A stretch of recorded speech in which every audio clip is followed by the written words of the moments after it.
And that means a win tonight could be huge for them as well. Bob Lilly talked to us about the tiebreakers. It's getting to that time of the year in the USL Championship. Memphis kick us off at Highmark, and we are off and running. Molloy looking centrally, plays it to the far side. Etu steps in and picks the pass off. Then Ibarra trying to win it back. Sees Molloy keep it with a nice little give and go. Molloy slices the ball into the penalty area, and the shot is in! 10 minutes gone, and Memphis scores the first goal of the match. And for the second year running at Highmark, Luiz Fernando scores against the Riverhounds to give them the lead. Off the heels of what I'm talking about century, but look at the change of the movement from Fernando. As Joey Farrell get caught ball watching, just to come outside to inside, and it's a brilliant first touch. It's a brilliant angle here to beat his individual marker, but how quick does he get it out of his feet? Head down, low and hard to that near post. Nothing Jamali Waite can do, and it's a dream start for Memphis 9-1. How clinical Fernando has been. It's played centrally into some space for Ibarra. Into the middle for Juan Obregón Jr. And he slices it wide of the post. That was a real chance for one of the new Riverhounds. Very similar for Memphis 9-1's goal, just getting in front of your individual mark. It's a first touch that takes. Laurent Kisiedu leads the break for Memphis. They have numbers. Kisiedu, shot does come in. It's curled wide of the goal in the end. Rodrigo da Costa taking aim. And stages of August, you can feel the intensity just from the emotion both coaches have shown, especially Stephen Glass and his staff. How important this game is, and Memphis in this important game are 2-0 up. Rodrigo da Costa heads it home. What a start for the Beale Street boys. 35 minutes into it, they're 2-0 up at Highmark. Incredible stuff. It's a quality that he possesses on that right foot of a wand. But this is not X and O's, this is not game plan, that's just willingness to beat your individual mark as he rises up. It's a terrific header from da Costa. Just plays off the shoulder of Dos Santos and Danny Griffin. Heads it down, and that's a goalkeeper's nightmare. You talk about you bring in Rodrigo da Costa from Tulsa. How quick can he get into? Getting into that Indy 11 territory, and they're looking for more. Molloy again looks for a goal this time himself, and Waite parries it out for a corner. 1,000 franchise goals. But Bob Lilly is just looking for a goal at the end of the half here. From Forbes, it's Griffin, who curls it beautifully. Griffin, across the face, it's cleared off the line, rebound is fought forward, it's in! Pittsburgh scores! They get one back. Joey Farrell scores Pittsburgh's 1,000th goal as a franchise. And the Hounds on the stroke of halftime are back in it, it's 2-1. Get the ball over the line. We talked about how important set pieces are going to be. Danny Griffin, the composure just to close his hips and put the ball in a dangerous area. And then it's all ping pong.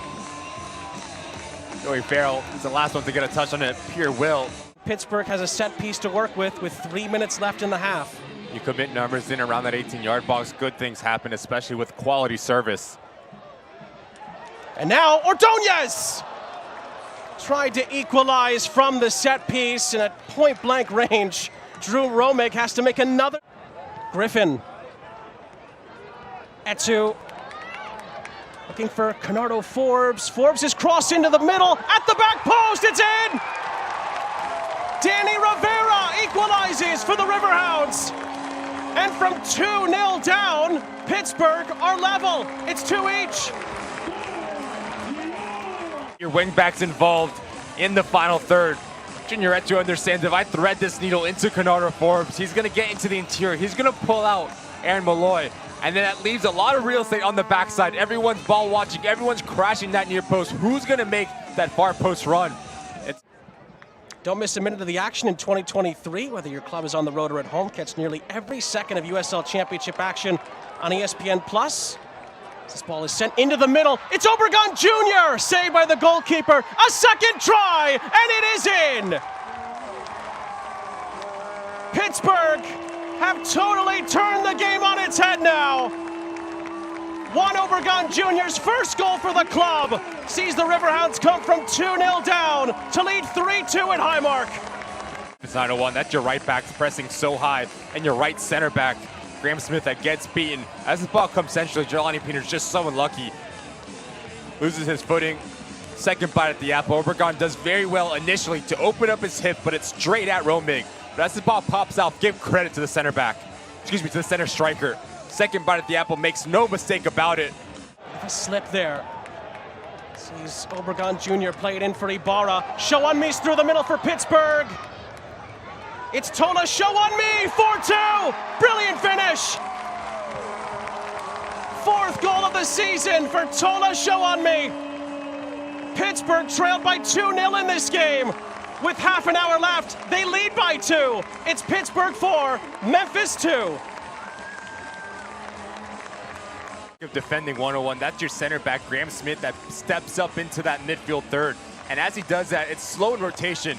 If you're Jelani Peters, you have to have the ability to provide cover. Reese Buckmaxer, again, gets caught ball side, but give credit to Showunmi. Is very good, uses his body as the shield, and then a clinical and fantastic finish.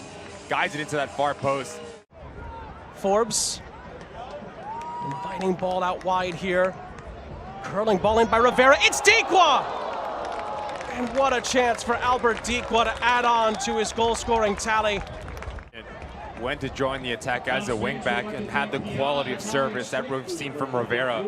11, that huge win here against Pittsburgh. Detroit City has turned a corner. Can Miami keep going in the right direction? And can Loudoun get back into it as well? They're not out of it yet either. I mean, you look at the live table right now in the 11, sitting in that final. Hold on. Elton Garcia puts the whistle to his lips. And that's it. A historic night for the Pittsburgh Riverhounds.